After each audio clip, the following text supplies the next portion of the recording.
நீ எதை நினைக்கிறாயோ அதுவாகவே ஆகிறாய். இது நம்ம எல்லாருக்குமே தெரிஞ்ச ஒரு கோட். நம்ம மனசுல நினைக்கக்கூடிய ஒரு எண்ணத்தை இந்த புற உலகத்துல உருவாக்குறதுக்கு பேரு மேனிஃபெஸ்டேஷன். மேனிஃபெஸ்டேஷன் அப்படிங்கிற ஒரு வார்த்தையை சொன்ன உடனேயே அதுக்குள்ள ஈர்ப்பு விதி, லா ஆஃப் அட்ராக்ஷன், பிரபஞ்சத்தினுடைய மற்ற விதிகள், இதனுடைய கூட்டு கலவையின் அடிப்படையில நாம ஒன்னா சேர்ந்து உருவாக்குற ஒரு விஷயத்துக்கு பேரு தான் மேனிஃபெஸ்டேஷன். தி சீக்ரெட் அப்படிங்கிற புத்தகத்துல ஈர்ப்பு விதி எப்படி வேலை செய்து அப்படிங்கிற கருத்துக்களை சொல்லியிருப்பாங்க. இந்த மேனிஃபெஸ்டேஷன் அப்படின்னு வரும்போது அதை சரியா பண்றதுக்கு நீங்க செய்ய வேண்டிய விஷயங்கள் எல்லாம் என்னென்ன அப்படின்னு சொல்லிட்டு ஒரு 7 ஸ்டெப்ஸ்ல ஒரு அற்புதமான புத்தகத்துல விளக்கி இருக்காங்க. அந்த புத்தகத்தோட பேரு தி மேனிஃபெஸ்ட். இன்னைக்கான வீடியோல நீங்க நினைக்கிற விஷயங்களை மேனிஃபெஸ்ட் பண்ணணும் அப்படின்னா அதுக்கு நீங்க ஃபாலோ பண்ண வேண்டிய 7 முக்கியமான ஸ்டெப்ஸ் என்ன அப்படிங்கறத ஒவ்வொன்னா பார்க்க இருக்கிறோம். இந்த வீடியோவை ஸ்கிப் பண்ணாம முழுமையா பாருங்க. மேனிஃபெஸ்டேஷன் நடக்கணும் அப்படின்னா அதுக்கு நீங்க ஃபோக்கஸ் கொடுக்க வேண்டிய முக்கியமான பகுதிகள் என்ன அப்படிங்கறத டீடைல்டா நாம பார்க்க இருக்கிறோம். அதுக்கு முன்னாடி வணக்கம் நண்பர்களே, welcome back to epic life. நான் உங்கள் வெற்றி கூட்டாளி. Let's begin. நீங்க எப்படிப்பட்ட ஒரு வாழ்க்கையை வாழணும்னு நினைக்கிறீங்க அப்படின்னு நான் இந்த கேள்வியை உங்க மனசுல கேட்ட உடனேயே உங்க லைஃப் கோல்ஸ் எல்லாமே இப்போ உங்க மைண்ட்ல ஓடும் இல்லையா? இதெல்லாம் நாம இந்த உலகத்துல அடையணும், அதாவது மேனிஃபெஸ்ட் பண்ணணும்னா என்ன பண்ணணும்? அது ஒரு ட்ரீம் பிசினஸா இருக்கலாம், ட்ரீம் ஜாபா இருக்கலாம், இல்ல ரிலேஷன்ஷிப்பா இருக்கலாம், வாட் எவர். மேனிஃபெஸ்டேஷன் ஆகணும் அப்படின்னா அதுக்கு ஒரு 7 விஷயங்களுக்கு நாம அதிகமா ஃபோக்கஸ் கொடுக்கணும். அதை ஒவ்வொன்றா இப்ப நாம பார்க்க இருக்கிறோம். Number 1, B clear in your vision. முதல்ல இந்த விஷன், தொலைநோக்கு பார்வை அப்படின்னா என்ன? உங்களுடைய எதிர்காலத்தை உங்களுடைய மனக்கண்ணால இப்போ பார்க்க முடிஞ்சது அப்படின்னா அதுக்கு பேரு தான் விஷன். அதாவது உங்களுடைய எதிர்காலத்தை கற்பனையில காட்சியா பார்க்கறீங்க. அப்படி பார்க்கக்கூடிய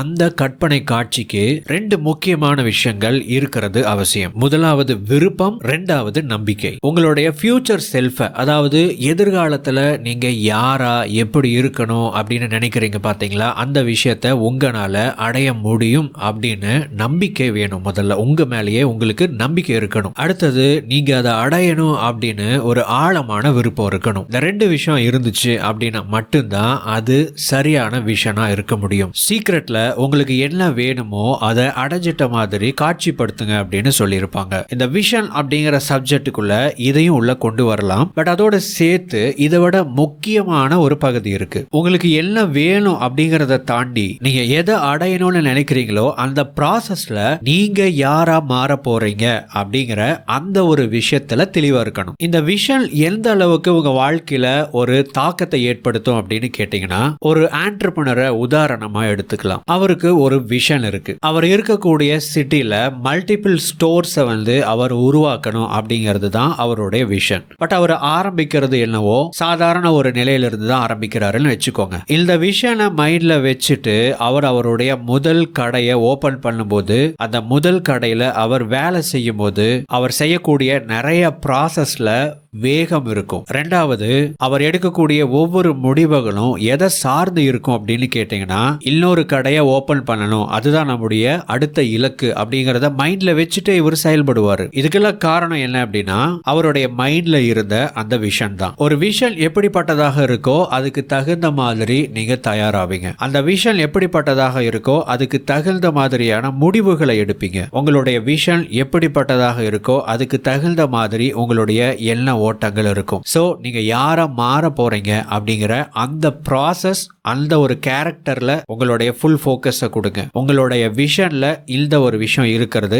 ரொம்ப முக்கியம். இதுக்கு அடுத்தது உங்களுக்கு என்ன வேணும், அது எப்படி இருக்கணும் அப்படிங்கிற விஷயத்தை எல்லாம் நீங்க டிஃபைன் பண்ணி தெளிவா வச்சுக்கணும். இந்த விஷன் இருக்கு அப்படிங்கிற பட்சத்துல உங்களுடைய எதிர்காலத்திற்காக நீங்க தயாராகிட்டு இருப்பீங்க. ஒரு விஷன் இல்ல அப்படின்னா இப்போ அல்லது நாளைக்கு என்ன செய்யணுமோ அதுக்கான ப்ரிப்பரேஷன்ல மட்டும்தான் இருப்பீங்க. மைக்கேல் ஃபெல்ப்ஸ் அப்படின்னு உலக புகழ் பெற்ற ஒரு நீச்சல் வீரர் இருக்கிறாரு. ஒலிம்பிக் போட்டியில 28 மெடலை ஜெயிச்சவர். 2008 வருஷம் பெய்ஜிங்ல நடந்த ஒலிம்பிக்ஸ்ல ஒரே ஒலிம்பிக் போட்டியில 8 கோல்டு மெடல் அடிச்ச முதல் நபர் இவர் தான். இவரு அவருடைய ஒவ்வொரு நாள் பயிற்சிக்கு முன்னாடியும் விசுவலைசேஷன் பயிற்சி பண்ணிட்டு தான் அவருடைய ரெகுலர் பிராக்டிஸ் அண்ட் ட்ரெயினிங் எடுத்துக்குவாராம். இவருடைய விசுவலைசேஷன் எப்படி இருக்கும் அப்படின்னு கேட்டீங்கன்னா, முதல் பகுதியில இவருடைய உடம்பு உடம்பையும் மனசையும் ரிலாக்ஸ் பண்ணக்கூடிய பயிற்சிகளை எடுத்துக்குவாராம். கிட்டத்தட்ட மெடிடேஷன் மாதிரியான சில பிராக்டிசஸ் இருக்கும் அதுல. அதுக்கப்புறம் அவர் நீந்துற மாதிரி விசுவலைசேஷன் பண்ணுவாராம். ஒரே மாதிரியான விஷயங்களை ஒவ்வொரு நாளும் தொடர்ச்சியா அவர் விசுவலைசேஷன் பண்ணிக்கிட்டே இருப்பாராம். அவர் நீந்துறாரு, ஜெயிக்கிறாரு, மெடல் வாங்குறாரு. இந்த விஷயங்களை ரிப்பீட் மோட்ல ஒவ்வொரு நாளும் அவருடைய பயிற்சிகளுக்கு முன்னாடி இந்த பிராக்டிசஸ் பண்ணிக்கிட்டே வந்துகிட்டே இருந்திருக்காரு. அதனுடைய ரிசல்ட்டா இத்தனை விஷயங்களை அவர்னால சாதிக்க முடிஞ்சது. இந்த இடத்துல ரெண்டு முக்கியமான ப்ராசஸ் நடக்கிறத நீங்க கவனிக்கலாம். முதலாவது ப்ராசஸ் என்ன அப்படின்னா அவருடைய விசுவலைசேஷன் பயிற்சி. அவர் கற்பனையில அதை காட்சிப்படுத்தும் போது தன்னுடைய விஷன் என்ன, தான் எதற்காக பயிற்சி எடுத்துக்கணும், தான் எதற்காக தன்னுடைய ட்ரைனிங்கை எடுத்துக்கணும், எதை நோக்கி நாம பயணிக்கிறோம் அப்படிங்கிற விஷயத்த அவருக்கு அவரே ஞாபகப்படுத்துறதாகவும் at the same time Olympic போட்டியில மெடல் அடிச்ச ஒரு வீரனாக தன்னைத்தானே தயார்படுத்திக்கிற ப்ராசஸ்ல இருக்கும் அப்படிங்கறத பயிற்சிக்கு முன்னாடி ரிமைண்ட் பண்ணிக்கிறாரு. ரெண்டாவது, விசுவலைசேஷன் பண்ணும்போது கற்பனையில நம்ம எதை பார்க்கிறோமோ அதே விஷயத்த நிஜ உலகத்துல மேனிஃபெஸ்ட் பண்றதுக்கான சாத்தியக்கூறுகள் அதிகமாகும். அதனாலதான் ஒரே விஷயத்தை திரும்ப திரும்ப ஒவ்வொரு நாளும் இவர் விசுவலைசேஷன் பயிற்சியின் மூலமா பண்ணிக்கிட்டே வந்துட்டு இருந்திருக்காரு. இது அவர் பண்ணக்கூடிய அந்த பயிற்சிகளையும் அந்த ட்ரெயினிங்கையும் எதிர்காலத்துக்காக தயார்படுத்தும் விதமாக அமைஞ்சிருக்கு. அதுக்கு அவருக்கு சப்போர்ட் பண்ண விஷயம் என்னன்னா இந்த விசுவலைசேஷன். அதாவது அவருடைய விஷன்ல அவர் தெளிவா இருந்ததனால அவர் பிரசன்ட்ல நிகழ்காலத்துல இப்ப பண்ணக்கூடிய பயிற்சியை கூட அந்த தரத்துக்கு இவர் பயிற்சி பண்ணியிருக்காரு. சோ நம்முடைய எண்ணங்களும் சரி, நம்முடைய விசுவலைசேஷனும் சரி, நம்ம எந்த ஒரு செயலை செய்யறோமோ அந்த செயலை இன்ஃப்ளூயன்ஸ் பண்ணும். இந்த விசுவலைசேஷன் பயிற்சி உங்களுக்குள்ள ஒரு எமோஷனல் எக்ஸ்பீரியன்ஸை உருவாக்கும். சோ அந்த எமோஷனல் எக்ஸ்பீரியன்ஸ் அப்படிங்கிறது உங்களுடைய மனநிலையை ஒரு நல்ல வைப்ரேஷனல் ஸ்டேட்ல வச்சுக்கிறதுக்கு உதவி பண்ணும். அதாவது நீங்க எதை விரும்புறீங்களோ அதை அடைஞ்சா உங்களுடைய மனநிலை எப்படி இருக்குமோ அந்த மனநிலைக்கு உங்களுடைய மைண்ட் செட்டை கொண்டுட்டு வர்றதுக்கான பெஸ்ட் எக்ஸசைஸ் விசுவலைசேஷன். நீங்க இந்த விசுவலைசேஷன் பயிற்சியை செய்யும் போது முதலாவதா உங்களுக்கு என்ன வேணும் அப்படிங்கறதுல தெளிவா இருங்க. ரெண்டாவது, அதை அடைஞ்சதுக்கு அப்புறம் நீங்க என்ன மாதிரியான ஒரு நபரா மாற போறீங்க அப்படிங்கறதுல தெளிவா இருங்க. இப்போ இந்த விஷயத்தை கற்பனை பண்ணுங்க, உங்களுடைய மனக்கண்ணால பார்க்க ஆரம்பிங்க.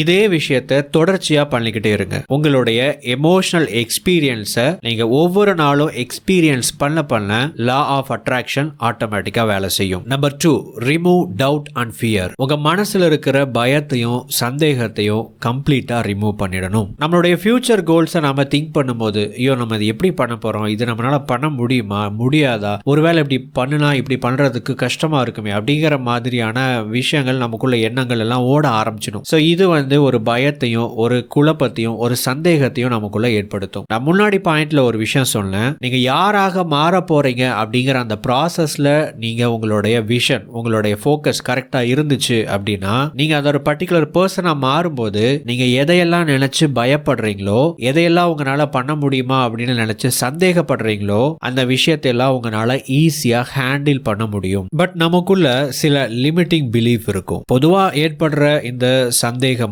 இல்ல பயமோ இயல்பானதுதான். பட் இதுக்கான காரணம் என்ன அப்படின்னு பாத்தீங்கன்னா நம்முடைய லிமிட்டிங் பிலீஃப் தான். அதாவது நம்மால இவ்வளவுதான் முடியும் அப்படிங்கிற நம்மளை பத்தின அந்த தவறான குறைவான மதிப்பீடு நம்பிக்கை தான் இது மாதிரியெல்லாம் நெகட்டிவான எண்ணங்களை உருவாக்குறதுக்கான காரணம். தி சீக்ரெட் புக்ல கேளுங்க, நம்புங்க, பெற்றுக்கொள்ளுங்க அப்படிங்கிற மாதிரி அதை 3 விதமா பிரிச்சு சொல்லி இருப்பாங்க. பட் நம்பிக்கையில மிக முக்கியமான நம்பிக்கை என்ன அப்படின்னா பிரபஞ்சம் கொடுக்கும் அப்படின்னு பிரபஞ்சத்து மேல வைக்கிற நம்பிக்கை எல்லாம் கிடையாது. என்னால முடியும் அப்படின்னு சொல்லிட்டு உங்க மேல வைக்கிற நம்பிக்கை தான் மிக முக்கியமானது. பிகாஸ் பிரபஞ்சத்தை பொறுத்த வரைக்கும் இது எல்லாம் ஒரு விதி அப்படின்னா அதை நீங்க நம்பணும்னு அவசியம் இல்ல. இதை செஞ்சா அது கிடைக்கும். பிரபஞ்சத்தை நாம நம்புறதுனால நமக்கு பிரபஞ்சம் கொடுக்கும் அப்படின்னா அது மிகவும் தவறான கண்ணோட்டம். அதை நீங்க நம்பணும்னு உங்களுக்கு அவசியம் இல்ல. ஆனா உங்களை நீங்க நம்புறது ரொம்ப ரொம்ப அவசியம், ரொம்ப ரொம்ப முக்கியம். உங்க மனசுல இருக்கக்கூடிய இந்த அவ நம்பிக்கைகளை உங்களால மாத்திக்க முடியும். அதை நீங்க மாத்தணும் அப்படின்னா சிம்பிளா ஒரு நோட்டை எடுங்க, உங்களுடைய அவ நம்பிக்கைகள் எல்லாம் எழுதுங்க. உங்களால ஒரு விஷயத்த முடியாது அப்படின்னு உங்களுக்குள்ள ஒரு பயம் வருது, ஒரு எண்ணம் வருது அப்படின்னா அந்த விஷயத்தை எழுதுங்க. அடுத்தது, நான் ஏன் இப்படி நான் நினைக்கிறேன் அப்படிங்கிற ஒரு கேள்வியை கேட்டு அதற்கான பதிலை எழுதுங்க. ஏன் என்னால இது முடியாது அப்படின்னு நான் நினைக்கிறேன், இதுக்கான காரணம் என்ன? இந்த காரணங்களை எல்லாம் ஆராய ஆரம்பிச்சீங்க அப்படின்னா உங்களுக்கே ஒரு விஷயம் தெல்ல தெளிவா புரிஞ்சிடும். இது எல்லாம் நம்பிக்கை தான் ரியாலிட்டி கிடையாது அப்படின்னு சொல்லிட்டு. இத ஸ்டோயிக் தத்துவத்துல ரொம்ப அழகா சொல்லுவாங்க. ஒரு சம்பவம் நம்மள கஷ்டப்படுத்துறதை விட அந்த சம்பவம் எப்படி நடக்குமோ, அது என்னென்ன விஷயத்தையெல்லாம் கொடுக்குமோ அப்படிங்கிற ஒரு மனிதனுடைய எண்ணம் தான் அவனை அதிகமா கஷ்டப்படுத்தும் அப்படின்னு சொல்லுவாங்க. நம்ம மைண்ட் தான் ஒரு விஷயத்தை பத்தி ரொம்ப மிகப்பெரிய அளவுல கற்பனை பண்ணி தேவையில்லாத எண்ணங்களையும் நம்பிக்கைகளையும் உருவாக்குது. அதை நீங்க அதோட வழியிலேயே போய் உடைக்கணும் அப்படின்னா எல்லாத்தையும் எடுத்து எழுதுங்க. நான் ஏன் எனக்கு இப்படி ஒரு எண்ணம் தோணுது அப்படிங்கிற விஷயத்தையும் எழுதுங்க. இதனுடைய உண்மைத்தன்மை என்ன அப்படிங்கறத ஆராய ஆரம்பிங்க. அதுக்கு மேலையும் இந்த நம்பிக்கைகளோ எண்ணங்களும் தொடருது அப்படின்னா இதை நான் சரியா செய்யணும் அப்படின்னா நான் எப்படிப்பட்ட திறன்களை வளர்த்துக்கணும், எப்படிப்பட்ட திறன்கள் எனக்குள்ள இருக்கணும், அல்லது நான் எப்படிப்பட்ட ஒரு நபரா இருக்கணும் அப்படிங்கிற ஒரு கேள்வியை கேளுங்க. உங்க மனசுல தோன்றக்கூடிய பதில்களை எல்லாம் எழுதுங்க. இப்போ திரும்ப உங்களுடைய விஷனை நீங்க என்ன எழுதி இருக்கிறீங்களோ அதுக்கு தகுந்த மாதிரி அலைன் பண்ணிக்கோங்க. இந்த ப்ராசஸ்ல நீங்க யாரா மாறணும் அப்படின்னு நீங்க முடிவு பண்ணிருக்கிறீங்களோ, இங்க என்ன எழுதி இருக்கிறீங்களோ அந்த தகுதியுடைய நபராக நீங்க மாற போறீங்க அப்படிங்கறத நம்ப ஆரம்பிங்க. அதை உங்களுடைய விஷனா மாத்திக்கோங்க. அதை நோக்கி தான் நீங்க பயணிக்க போறீங்க அப்படிங்கறதுல தெளிவாருங்க. இதை பண்ணிட்டாவே உங்களுடைய பயம் அல்லது இந்த சந்தேகத்தை உங்களால மாத்த முடியும். எந்த விதமான அவன் நம்பிக்கைகளும் உங்களை டிஸ்டர்ப் பண்ணாது. ஜெனரலா ஒரு விஷயத்தின் மேல நீங்க தீவிரமா ஆசைப்படுறீங்க, விரும்புறீங்க அப்படின்னா பெரும்பாலும் உங்களுக்குள்ள அவன் நம்பிக்கைகளோ அல்லது பயமோ உங்களுக்கு இருக்காது. அதை பத்தி தான் நீங்க அதிகமா நினைச்சுக்கிட்டு இருப்பீங்க. பட் அதிகப்படியான இந்த எண்ண ஓட்டங்கள் காரணமா தேவையில்லாத இந்த நெகட்டிவ் ஓவர் திங்கிங் நம்மள டிஸ்டர்ப் பண்ணுது. உங்களுடைய நெகட்டிவ் எமோஷன்ஸை நீங்க ஈஸியா கண்ட்ரோல் பண்ண முடியும், அல்லது மாற்ற முடியும், அல்லது குறைக்க முடியும். அதுக்கான கைடட் மெடிடேஷன் பயிற்சிகளை ஏற்கனவே நம்ம எபிக் லைஃப் சேனல்ல அப்லோட் பண்ணி இருக்கிறோம். உங்களுக்கு அது தேவைப்பட்டுச்சு அப்படின்னா அதையும் நீங்க பயன்படுத்திக்கலாம். அந்த வீடியோவுக்கான லிங்கை எல்லாம் நான் கீழே டிஸ்கிரிப்ஷன்ல கொடுத்திருக்கேன். Number 3, align your behaviour. இப்போ அகைன் நாம இந்த விஷன் அப்படிங்கிற இந்த விஷயத்துக்கு தான் நாம வரோம். இந்த விஷனோடு உங்களுடைய பிஹேவியர் அலைன் ஆகிற மாதிரி பார்த்துக்கணும். ஒரு விஷன் உண்மையாவே உங்களுடைய பிஹேவியரை இன்ஃப்ளூயன்ஸ் பண்ணும். நீங்க ஒரு ட்ரிப் பிளான் பண்றீங்க, ஒரு லாங் டிஸ்டன்ஸ் ட்ரிப்னு வச்சுக்கோங்க. நீங்க கார்ல பயணம் பண்ண போறீங்க. இந்த ட்ரிப் அப்படிங்கிறது ஒரு ஜாலி ட்ரிப். உங்களுக்கு நிறைய டைம் இருக்கு. நீங்க அங்க போயிட்டு ஒரு வாரம் ரெஸ்ட் எடுத்துட்டு கூட திரும்பி வரலாம் அப்படின்னா நீங்க அந்த ட்ரிப்ல அந்த காரை ஓட்டும் போது எப்படி ஓட்டுவீங்க? கேஷுவலா, ரொம்ப கம்ஃபர்ட்டா அந்த வண்டியை ஓட்டுவீங்க. தேவைப்பட்டா நடுவுல சில இடத்துல நிப்பாட்டி ரெஸ்ட் எடுத்துட்டு கூட வண்டி ஓட்டுவீங்க. ஆனா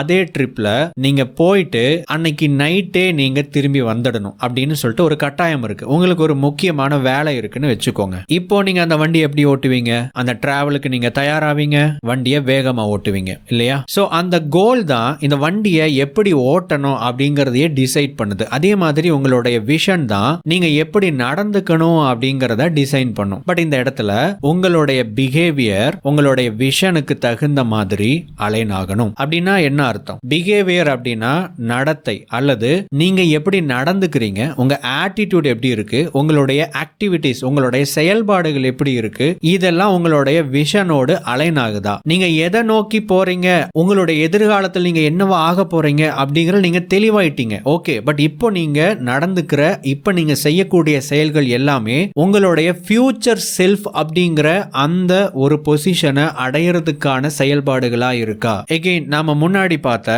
பல கடைகளை ஓபன் பண்ணணும்னு நினைச்ச அந்த பிசினஸ் மேனோடைய எக்ஸாம்பிளுக்கு வருவோம். அவருடைய முதல் கடையில நிறைய சேலஞ்சஸ் ஃபேஸ் பண்றாருன்னு வச்சுக்கோங்க. அவர் என்ன பண்ணிக்கிட்டு இருப்பாரு? அந்த சேலஞ்சஸோடவே முட்டி மோதிக்கிட்டு இருப்பாரா? கண்டிப்பா இல்ல. அவருடைய பிஹேவியர் எப்படி இருக்கும்னா, நான் இந்த வேகத்துல போனா என்னால அடுத்த கடையை வேகமா ஓபன் பண்ண முடியாது, அதனால இந்த சவால்களை நான் உடனடியா சரி செஞ்சாகணும். அதுக்கு எனக்கு பெஸ்ட் வழி என்னவோ அந்த வழியை நான் தேர்ந்தெடுக்க போறேன் அப்படின்னு சொல்லிட்டு அதற்கான விஷயத்துல இறங்க ஆரம்பிச்சிடுவாரு. அந்த சேலஞ்சஸ் சமாளிக்கிறதுக்கான சொல்யூஷனை எப்படியாவது கண்டுபிடிச்சு அதை செயல்படுத்த ஆரம்பிச்சிருவாரு. ஏன்னா அவருடைய நோக்கம் அப்படிங்கிறது அந்த ஒரு கடையோடு நிக்கிறது இல்ல, அடுத்த கடை ஆரம்பிக்கணும், அதுக்கப்புறம் இன்னொரு கடை. சோ இது மாதிரி உங்களுடைய பிஹேவியர் அலைன் ஆகணும். உங்களுடைய பிஹேவியரை பத்தி தெரிஞ்சுக்கிறதுக்கு சிம்பிளா இந்த கேள்வியை கேட்டுக்கோங்க. எதிர்காலத்துல நீங்க எப்படிப்பட்ட நபரா மாறணும், எப்படிப்பட்ட ஒரு நபரா நீங்க இருக்கணும்னு நினைக்கிறீங்க? நீங்க ரொம்ப ஹெல்த்தியா இருக்கணும்னு நினைச்சீங்கன்னா டெய்லியும் ஜங்க் ஃபுட் சாப்பிட்டு இருந்தா ஹெல்த்தி ஆக முடியாது. நான் ஹெல்த்தியா இருக்கணும் அப்படிங்கிற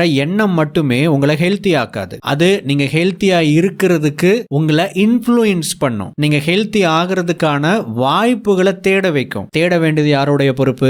உங்களுடையது. ஹெல்த்தியான முடிவுகளை சாய்ஸஸை மேக் பண்ண வேண்டியது யாருடைய பொறுப்பு? உங்களுடையது. நான் ஹெல்த்தியா இருப்பேன், இல்ல நான் ஹெல்த்தியா இருக்கேன் அப்படின்னு நினைச்சுக்கிறதுனால நான் ஹெல்த்தி ஆவேன் அப்படின்னு நீங்க ஆழமா நம்புறீங்க அப்படின்னா நீங்க வச்சது ஒரு புள்ளி மட்டும்தான். ஒரு புள்ளி கோலமாகாது. பல புள்ளிகளை வைக்கணும், அந்த புள்ளிகளை ஒன்னா இணைக்கணும். நீங்க ரொம்ப பசியா இருக்கும்போது வயிறு நிரம்பி இருக்கிறது அப்படின்னு நீங்க நம்புறதன் மூலமாகவோ நினைச்சுக்கிறதன் மூலமாகவோ இல்ல பிரியாணி சாப்பிடுற மாதிரி கற்பனை பண்றதன் மூலமாகவோ உங்க பசி தீரப்போவதில்லை. வேணும்னா நீங்க பிரியாணி சாப்பிடணும் அப்படிங்கிற ஒரு எண்ணம் உங்களுக்குள்ள வரும்போது நீங்க போய் பிரியாணி சாப்பிட்டுருவீங்க. பட் சாப்பிட்ட மாதிரி நினைக்கிறதுனால உங்களுடைய பசி போக போறது இல்லை இல்லையா? சோ உங்களுடைய பிஹேவியர் ரொம்ப ரொம்ப முக்கியம். இப்போ நீங்க யாரா மாறணும்னு முடிவு பண்ணிருக்கீங்களோ அந்த பர்சன் என்னென்ன மாதிரியான செயல்களை செய்வாரு அப்படின்னு ஒரு கேள்வி கேளுங்க. அந்த செயல்களை எல்லாம் நீங்க இப்போ இருந்தே செய்ய ஆரம்பிக்கணும். நான் சொல்றது கிரியேட்டிவ் ஆக்ஷன். கிரியேட்டிவ் ஆக்ஷன் அப்படிங்கிறது என்னன்னா ஒரு கட்டடத்தை படிப்படியா கட்டி எழுப்புற மாதிரி பில்ட் பண்ற மாதிரி நீங்க செய்யக்கூடிய ஒவ்வொரு செயலும் உங்களுடைய ஃபியூச்சர் செல்ஃபை உருவாக்கணும். உங்களுடைய ஃபியூச்சர் செல்ஃப் என்ன பண்ணுவாரோ அதே மாதிரி நீங்க நடக்கணும் அப்படின்னு சொல்றத வேற மாதிரி புரிஞ்சுக்க கூடாது. அதாவது நீங்க பெரிய பணக்காரர் ஆகணும்னு ஆசைப்படுறீங்கன்னு வச்சுக்கோங்க. அதுதான் உங்களுடைய ஃபியூச்சர் செல்ஃப், உங்களுடைய விஷன். ஓகே, அவர் நிறைய செலவு பண்ணுவார்ப்பா, அவர் நிறைய லக்ஸுரியான பொருளை வாங்கி போட்டுக்குவாருப்பா, அவர் பணத்தை பத்தி கவலையே பட மாட்டார், அக்கறையே பட மாட்டாருப்பா, தண்ணி மாதிரி பணத்தை செலவு பண்ணுப்பாருப்பா அப்படின்னு சொல்லிட்டு இப்ப நாம அப்படி செய்யக்கூடாது. இப்போ இல்ல, நீங்க பணக்காரரே ஆயிட்டீங்கன்னு வச்சுக்கோங்க, அப்போ அப்படி செய்யக்கூடாது. உங்களுடைய பிஹேவியர் கிரியேஷன்ல இருக்கணுமே தவிர கன்சப்ஷன்ல இருக்கக்கூடாது. எப்படி செலவு பண்ணலாம், எப்படி விரயம் பண்ணலாம் அப்படிங்கறதுல இருக்கக்கூடாது. எப்படி ஒரு விஷயத்தை உருவாக்கலாம் அப்படின்னு இருக்கணும். அப்போ ஒரு நல்ல ஒரு தொழில் முனைவோராக ஆகிறதுக்கு எனக்குள்ள இருக்க வேண்டிய தகுதிகள் என்ன, நான் என்ன எப்படி மெருகேற்றிக்கணும், எதை நான் இம்ப்ரூவ் பண்ணணும், இந்த பிஹேவியரை இப்ப இருந்தே நீங்க செய்ய ஆரம்பிக்கணும். இது உங்களுடைய விஷனோடு அலைன் ஆகணும். Number 4, over come the test from the universe. இது எல்லாமே பண்ணியாச்சு. இப்போ இந்த மேனிஃபெஸ்டேஷன் ப்ராசஸ் கரெக்டா போயிட்டு இருக்கா இல்லையா அப்படிங்கறத நான் எப்படி தெரிஞ்சுக்கிறது? இந்த மேனிஃபெஸ்டேஷன் அப்படிங்கிற ப்ராசஸ் இப்ப வரைக்கும் நம்ம பார்த்தோம் இல்லைங்களா? அதாவது உங்களுடைய விஷன்ல நீங்க தெளிவா இருக்கணும். விசுவலைசேஷன் பண்றீங்க, உங்களுடைய அவ நம்பிக்கைகளை மாத்துறீங்க, சரியான நம்பிக்கைகளை உருவாக்குறீங்க. நிறைய பேர் இந்த லா ஆஃப் அட்ராக்ஷன்ல டெக்னிக்ஸ் எல்லாமே பயன்படுத்துறாங்க. விசுவலைசேஷன் டெக்னிக், அஃபர்மேஷன் டெக்னிக், இது எல்லாமே ஓகே. பட் இந்த மேனிஃபெஸ்டேஷன் ப்ராசஸ் இதோடு நிக்கிறது இல்லை. நிறைய பேர் என்ன நினைச்சுக்கிறாங்க அப்படின்னா நம்முடைய கடமை இதை செஞ்சா முடிஞ்சது, இதுக்கப்புறம் பிரபஞ்சத்தோட கடமை, பிரபஞ்சம் நமக்கு எல்லாத்தையும் எடுத்து கொடுத்துடணும்னு நினைக்கிறாங்க. இங்கதான் நிறைய பேர் பிரபஞ்சம் கொடுக்கிற ஒரு மிகப்பெரிய வாய்ப்பை, மிகப்பெரிய பரிசை வேண்டான்னு தடுத்து நிப்பாட்டிடுறாங்க. இதோடு நீங்க நிக்கிறீங்க அப்படின்னா, இதோடு உங்களுடைய ப்ராசஸ நீங்க நிப்பாட்டிக்கிறீங்க அப்படின்னா பிரபஞ்சம் கொடுக்கிற விஷயத்தையும் நீங்க ஸ்டாப் பண்றீங்கன்னு அர்த்தம். அது என்னது அப்படின்னு கேட்டீங்கன்னா, சில நேரத்துல சில விஷயத்த பிரபஞ்சத்துக்கிட்ட நாம கேட்கும் போது அல்லது ஸ்ட்ராங்கா நாம நினைக்கும் போது, விசுவலைசேஷன் பண்ணும்போது, அதை அடையணும்னு தீவிரமா நினைச்சுக்கிட்டே இருக்கும் போது டைரக்டா அது நம்ம கிட்ட வர்றதில்ல, உடனே அது நமக்கு கிடைக்கிறது இல்ல. அப்ப என்ன பண்ணணும்னா, இதுக்கு நடுவுல ஏதோ ஒரு விஷயம் பிரபஞ்சம் நமக்கு கொடுக்கணும்னு முயற்சி பண்ணது, வாய்ப்புகளை கொடுக்கணும்னு முயற்சி பண்ணுது. ஆனா நம்மளுடைய பார்வை கோணம் எங்க இருக்கு? Result, end result. பட் இதுக்கு நடுவுல யூனிவர்ஸ் உங்களுக்கு ஒரு சில வாய்ப்புகளை கொடுக்குது, உங்களை வேறு வழியா திசை திருப்பி கூட்டிட்டு போகுது. அது சில நேரத்துல கடினமான பாதையா கூட இருக்கலாம். அந்த பாதையில நீங்க போகணும். அதுல வரக்கூடிய வாய்ப்புகளை பார்க்கறதுக்கு உங்களுடைய கண்களை நீங்க திறந்து வச்சிருக்கணும். அந்த வாய்ப்புகளை நீங்க பயன்படுத்திக்கணும். எண்ட் ரிசல்ட் மேல மட்டும் கவனம் வச்சிருக்கிறது முக்கியம் இல்ல, அதை அடையிறதுக்கு யூனிவர்ஸ் கொடுக்கக்கூடிய வேறு வாய்ப்புகளையும் வழிகளையும் நாம பார்க்கணும். சில நேரத்துல நீங்க எதை விரும்பினீங்களோ, எதை ஆசைப்பட்டீங்களோ, அதை விட பெரிய விஷயத்தை அடையிறதுக்கான குவாலிஃபிகேஷன் கூட உங்களுக்கு கிடைக்கலாம். அதை நீங்க அடைஞ்சிட்டீங்க அப்படின்னா நீங்க வேணும்னு நினைச்ச விஷயங்கள், விருப்பப்பட்ட விஷயங்கள் அதுக்கு முன்னாடி சின்னதா தான் தெரியும். ஆனா அந்த எண்ட் ரிசல்ட் மேல மட்டும் நாம போக்கஸை வச்சுக்கிட்டே இருக்கிறதுனால வரக்கூடிய மிகப்பெரிய வாய்ப்பை நாம தட்டி கழிக்க வாய்ப்பு இருக்கு. பிரபஞ்சம் கொடுக்கக்கூடிய சேலஞ்சஸ் நீங்க ஃபேஸ் பண்ணணும். இப்போ நான் இதுக்கு முன்னாடி ஒரு கேள்வி கேட்டேன், இந்த மேனிஃபெஸ்டேஷன் ப்ராசஸ் கரெக்டா நடக்குதா இல்லையா அப்படிங்கறத நான் எப்படி தெரிஞ்சுக்கிறது? நான் இந்த ப்ராசஸ் ஆரம்பிச்சதுக்கு அப்புறம் எங்கெங்கயோ போய்கிட்டு இருக்கிறேங்க. பட் ஆனா அதுல எல்லாம் ஒரு சில லேர்னிங்ஸ் கிடைச்சிக்கிட்டே இருக்கு, சில விஷயங்களை கத்துக்கிட்டே இருக்கேன், நான் மாறிக்கிட்டே இருக்கிறேன். மாறிக்கிட்டே இருக்குன்னா ப்ராசஸ் நடந்துட்டு இருக்குன்னு அர்த்தம். ஒரு பஸ்ல போறீங்க, பஸ் ஸ்டாண்ட்ல இருந்து வண்டி எடுக்கிறாங்க. ஒவ்வொரு முறையும் நீங்க ஜன்னல் வழியாக எட்டி பார்க்கும்போது நீங்க பார்க்கிற காட்சிகள் மாறிக்கிட்டே இருக்குன்னா என்ன அர்த்தம்? டிராவல் ஆயிட்டு இருக்கீங்கன்னு அர்த்தம். நீங்க மாறிக்கிட்டே இருக்கீங்க, உங்களுடைய நாலேஜ் மாறிக்கிட்டே இருக்கு, அப்டேட் ஆயிட்டே இருக்கு. உங்களுடைய திறன்களை நீங்க பயன்படுத்துறீங்க, சில நேரத்தில் கஷ்டப்பட்டு பயன்படுத்துறீங்க. கஷ்டப்பட்டு பயன்படுத்தும் போதுதான் உங்களுடைய திறன்கள் இன்னும் சிறப்பானவைகளாக மாறும். அப்பதான் உங்களை நீங்களே செதுக்க முடியும். ஏன் இதெல்லாம் பெட்டர் ஆகணும்னா, அந்த பெட்டரான ஒரு பர்சன் இப்ப நீங்க பயன்படுத்துற சாதாரண ஸ்கில்ஸையும் நாலேஜையும் பயன்படுத்த முடியாது. அது பெட்டர் ஆகணும். அப்போ நீங்க அப்டேட் ஆயிட்டே இருப்பீங்க, சேஞ்ச் ஆயிட்டே இருப்பீங்க. இதெல்லாம் நடக்குதுன்னா உங்களுக்கு வரக்கூடிய மாற்றத்தின் விளைவாக நல்ல விஷயங்கள் தான் கிடைச்சிருக்கு. பட் அது கஷ்டப்பட்டு கிடைச்சாலும் பரவாயில்ல அப்படின்னா இது ஒரு பாசிட்டிவ் சேஞ்ச். இந்த சேஞ்ச் ஃபியூச்சர்ல உங்களை வேற ஒரு நபரா மாத்த போகுது. ஒருவேளை நீங்க கேட்டதை விட அதிக தகுதி வாய்ந்த நபரா கூட நீங்க மாறலாம். சோ இந்த சேலஞ்சஸை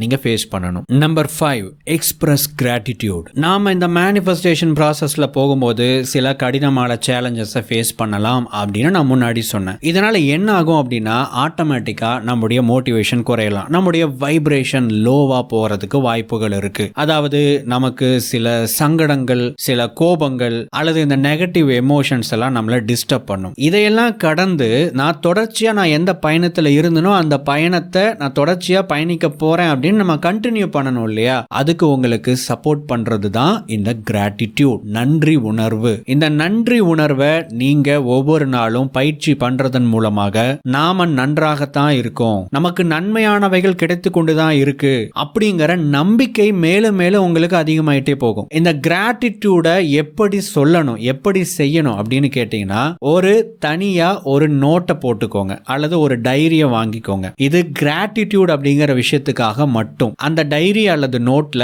கிராட்டிடியூட் சம்பந்தப்பட்ட இந்த பிராக்டிசஸ் பண்றதுக்காக மட்டும்தான் இதை வாங்கியிருக்கீங்க. Dedicated notebook. அந்த டெடிகேட்டட் கிராட்டிடியூட் ஜேர்னல்ல நீங்க ஒவ்வொரு நாளும் என்ன எழுதணும் அப்படின்னா, இன்னைக்கு நன்றி சொல்லக்கூடிய, நன்றி சொல்ல தகுந்த சம்பவங்கள், செயல்கள், என்னென்ன விஷயம் எல்லாம் நடந்துச்சோ அதையெல்லாம் நீங்க அதுல மென்ஷன் பண்ணலாம். இவ்வளவுதான் கிராட்டிடியூட். இது ஜேர்னல், அதாவது இது கிட்டத்தட்ட ஒரு லாக் மாதிரி. நடந்த விஷயங்களை, நடந்த சம்பவங்களை நீங்க குறிப்பிடுறீங்க, அவ்வளவுதான். பட் அது பாசிட்டிவான விஷயத்தை மென்ஷன் பண்றீங்க. இதுதான் கிராட்டிடியூட் ஜேர்னல். இதையெல்லாம் எழுதி, இத்தனை நன்மையான விஷயங்கள் இன்னைக்கு எனக்கு நடந்துச்சு, பிரபஞ்சமே நன்றி அப்படின்னு எழுதி முடிச்சீங்கன்னா உங்களுடைய கிராட்டிடியூட் ஜேர்னல் கம்ப்ளீட். இதை தொடர்ச்சியா பண்ணிக்கிட்டே வாங்க.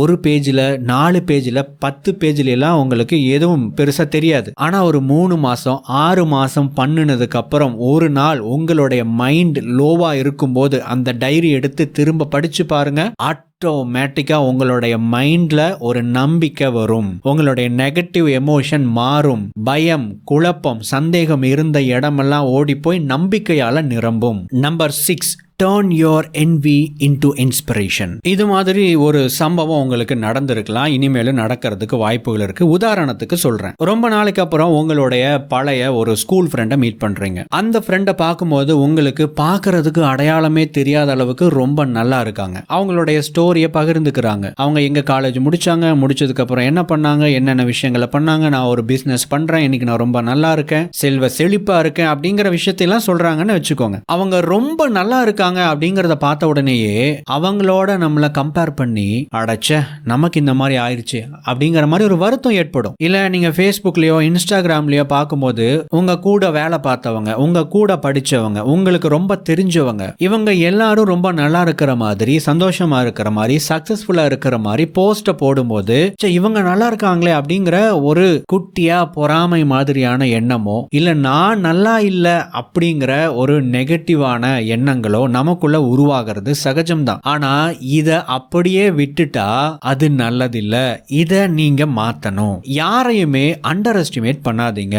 ஒருத்தங்க நல்லா இருக்காங்க, ரொம்ப செழிப்பா இருக்கிறாங்க, நீங்க அடையணும்னு நினைச்ச விஷயத்தை ஏற்கனவே ரொம்ப ஈஸியா அடைஞ்சிட்டாங்கன்னு கூட இருக்கட்டுமே, அந்த மாதிரியான நபர்களை பார்க்கும்போது அவங்க மேல நெகட்டிவா நாம நினைக்கிறதுக்கு பதிலா, இல்ல நம்மள நாமே தாழ்த்திக்கிறதுக்கு பதிலா, இல்ல நம்ம மேல நாமளே கோபப்பட்டுக்கிறதுக்கு பதிலாகவோ நெகட்டிவ் எமோஷன்ஸ் உருவாகிறதுக்கு இடம் கொடுக்காம அதை இன்ஸ்பிரேஷனா மாத்துங்க. இவங்க கிட்ட இருந்து நாம என்ன கத்துக்க முடியும், இவங்க முன்னேறிட்டாங்க, நானும் இவங்கள மாதிரி முன்னேறணும் அப்படின்னு சொல்லிட்டு ஒரு பாசிட்டிவ் காம்படிட்டிவ் மைண்ட் செட்டை உருவாக்கணும். நெகட்டிவ் எமோஷனுக்கு பதிலா இன்ஸ்பிரேஷன்ங்கிற பாசிட்டிவான ஒரு விஷயத்தை ரீப்ளேஸ் பண்ணுங்க. அப்படி பண்ண ஆரம்பிச்சிட்டீங்க அப்படின்னா நீங்க பார்க்குற ஒவ்வொரு நபரும் உங்களை மோட்டிவேட் பண்ணி, இன்ஸ்பயர் பண்ணி அந்த நிலையை அடைய வைப்பாரு. உடனே வேக வேகமா தீவிரமா உங்களுடைய வேலையில எப்படி செயல்படணும் அப்படிங்கிற உத்வேகத்தை அவங்களே உங்களுக்கு கொடுத்துட்டு போயிருவாங்க, அவங்களுக்கு தெரியாமையே. சோ யார் மேலையும் பொறாமை கொள்ளக்கூடாது. நம்மளோட நல்லா இருக்கிற ஒரு நபரை பார்த்தோம் அப்படின்னா நமக்கும் அவங்களுடைய நிலைக்கும் ஒரு சம்பந்தம் இருக்குன்னா அவங்கள இன்ஸ்பிரேஷன் எடுத்துக்கணும். Number 7, trust in the universe. இந்த மேனிஃபெஸ்டேஷன் அப்படிங்கிறது ஒரு ப்ராசஸ், ஒரு ஜேர்னி, ஒரு பயணம் மாதிரி. இந்த மேனிஃபெஸ்டேஷன் அப்படிங்கறத வந்து ட்ரிக் பண்றதோ அல்லது பிரபஞ்சத்தை ஏமாத்துறதோ அல்லது பிரபஞ்சத்துக்கிட்ட இந்த மாதிரி அப்படியே வந்து காக்கா பிடிச்ச ஒரு விஷயத்த வாங்குற கதையெல்லாம் கிடையாது. இந்த ப்ராசஸ்க்கு நீங்க டெடிகேட்டடா இருக்கீங்களா இல்லையா, அதுதான் இங்க கேள்வி. டெடிகேட்டடா இருந்தீங்க அப்படின்னா மேனிஃபெஸ்டேஷன் அப்படிங்கிற ப்ராசஸ் முடியும் போது நீங்க வேற ஒரு நபரா இருப்பீங்க. நீங்க நினைச்ச விஷயம் உங்க கையில இருக்கும் அல்லது அதை விட பெரிய விஷயம் கூட உங்க கையில இருக்கும். இப்படிதான் இந்த விஷயங்கள் எல்லாமே வேலை செஞ்சுக்கிட்டு இருக்கு. இதையெல்லாம் நீங்க நம்பணும். பிரபஞ்சத்தை நீங்க நம்பணும். Trust the universe but believe in your self. பிரபஞ்சத்தை நம்புங்க. மேனிஃபெஸ்டேஷன் ப்ராசஸ்க்கு உங்களை நீங்களே அர்ப்பணிங்க. உங்களை பெரும்பாலும் இந்த கூகுள் மேப்பை வந்து டிராவலுக்கு பயன்படுத்தலாம். ஒரு டெஸ்டினேஷனை செட் பண்ணிட்டு நீங்க வண்டி ஓட்ட ஆரம்பிச்ச உடனேயே சில நேரத்துல வேற ரூட்டை கூட அது உங்களுக்கு சஜஸ்ட் பண்ணலாம். அப்போ நீங்க என்ன பண்ணுவீங்க, அதுக்கு தகுந்த மாதிரி உங்களுடைய டைரக்ஷனை மாத்தி வேற ரூட்ல நீங்க பயணிக்க ஆரம்பிக்கிறீங்க. இந்த ப்ராசஸ்ல நீங்க எதையுமே கண்ட்ரோல் பண்ணல, ஜஸ்ட் நீங்க டிராவல் பண்றீங்க, அவ்வளவுதான். அந்த ரூட்டை மட்டும் உங்களுக்கு கிடைக்கிற கமாண்ட் அடிப்படையில மாத்திக்கிறீங்க, அவ்வளவுதான். அதே மாதிரி தான் பிரபஞ்சம் உங்களுக்கு வேற வாய்ப்புகளை கொடுக்கலாம், வேற வழியில உங்களை கூட்டிட்டு போலாம். அந்த வழியில நீங்க போகும்போது நீங்க நினைச்ச மாதிரி அந்த வழி இல்லாம இருக்கலாம். நீங்க நினைச்ச விஷயம் உடனே உங்க கைக்கு வராம இருக்கலாம். ஆனா அது உங்க கைக்கு வரணும்னா நீங்க என்ன மாதிரியான ஒரு நபரா மாறணுமோ அந்த நபரா மாத்துறதுக்கான ப்ராசஸ்ல பிரபஞ்சம் உங்களை கூட்டிட்டு போலாம். அல்லது இந்த வழியில நீங்க போனா அந்த நபரா நீங்களே மாறிடுவீங்க அப்படின்னு சொல்லிட்டு உங்களை அது டைரக்ட் பண்ணும். அந்த டைரக்ஷனுக்கு கீழ்ப்படிஞ்சு நீங்க டிராவல் பண்ணுங்க. எகெயின் மேனிஃபெஸ்டேஷன் அப்படின்னு சொல்லும்போது அது சரியா நடக்குது அப்படிங்கிறதுக்கான சிறந்த அடையாளம் சேஞ்ச், மாற்றம். நீங்க மாறிக்கிட்டே இருப்பீங்க, வேற வேற வழியில நீங்க பயணிச்சுக்கிட்டே இருப்பீங்க. அந்த பயணமும் பாதையும் கடினமாக இருக்கலாம், ஆனா அதன் மூலமாக உங்களுக்கு கிடைக்கிற விஷயம் ஒரு நல்ல பாசிட்டிவான விஷயமா இருக்குன்னா நிச்சயமா மேனிஃபெஸ்டேஷன்ங்கிற ப்ராசஸ்ல நீங்க இருக்கீங்க. நண்பர்களே, ஐ ஹோப் இந்த வீடியோ பதிவு உங்களுக்கு ஏதோ ஒரு விதத்துல வேல்யூ ஆட் பண்ணிருக்கும் அப்படின்னு நம்புறேன். இந்த வீடியோவை பத்தின உங்களுடைய மேலான கருத்துக்களை கீழே கமெண்ட் செக்ஷன்ல பதிவு பண்ணுங்க. And I have a video recommendation. growth factor Tamil அப்படிங்கிற நம்முடைய 2வது சேனல்ல வாழ்க்கையை முன்னேற்றக்கூடிய ஜப்பானியர்களுடைய கருத்துக்களை நாங்க ஷேர் பண்ணியிருக்கோம். அந்த வீடியோக்கான லிங்க் தான் இப்ப நீங்க ஸ்கிரீன்ல பாத்துக்கிட்டு இருக்கீங்க. இன்ட்ரெஸ்டடா இருந்தீங்க அப்படின்னா இதை கிளிக் பண்ணி அந்த வீடியோவை நீங்க பார்க்கலாம்.